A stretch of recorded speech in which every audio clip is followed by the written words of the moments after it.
আমাদের মসজিদের নাম আমাদের বাড়ির নামে দেয়া হয়েছে, তাই শেখের কাছে প্রশ্ন জানতে চাই, বাড়ির নামে মসজিদ বা মাদ্রাসার নামকরণ করা যাবে কিনা? যাবে ভাই, কোনো অসুবিধা নাই। মদিনাতে সাহাবা ইকরামের মসজিদ যেই বংশের বা যে এলাকার মসজিদ সেটার নামে মসজিদ হইতো। এটা নিয়ে আমাদের অনেকে খুব হার্ড লাইনে চলে যায়।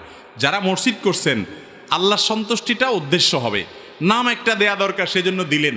আপনার বাড়ির সামনে মসজিদ, এই জন্য চৌধুরী বাড়ি মসজিদ, ভূঁইয়া বাড়ি মসজিদ, এরকম যদি নাম দেওয়া হয়, আর যারা নির্মাণ করেছেন তাদের যদি বাড়ির নাম জাহির করা উদ্দেশ্য না হয় এবং এটা দিয়ে বাকাওয়াতি বাহাদুরি দেখানোর উদ্দেশ্য না হয়, তাহলে জায়েজ আছে। আজকাল মসজিদ বানানোটা বাংলাদেশে অনেক এলাকাতে, অনেক মসজিদ বানানোটা এটা একটা বাকাওয়াতির বিষয় হয়ে গেছে।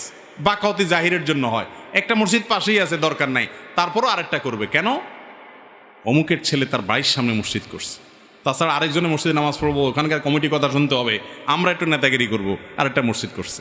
তো এই সমস্ত মসজিদ করলে কি হবে না, এই নিয়তে করলে সওয়াব হবে না। বাকি নামকরণে কোনো ব্যক্তির নামেও মসজিদ হইতে পারে, সাহাবীর নামে হইতে পারে।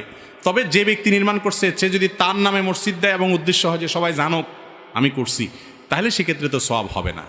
তিনি তার বংশে কোনো একটা মুরব্বীর নামে দিলেন বা অন্য একজন ভালো মানুষের নামে দিলেন, তাতে কোনো অসুবিধা নাই।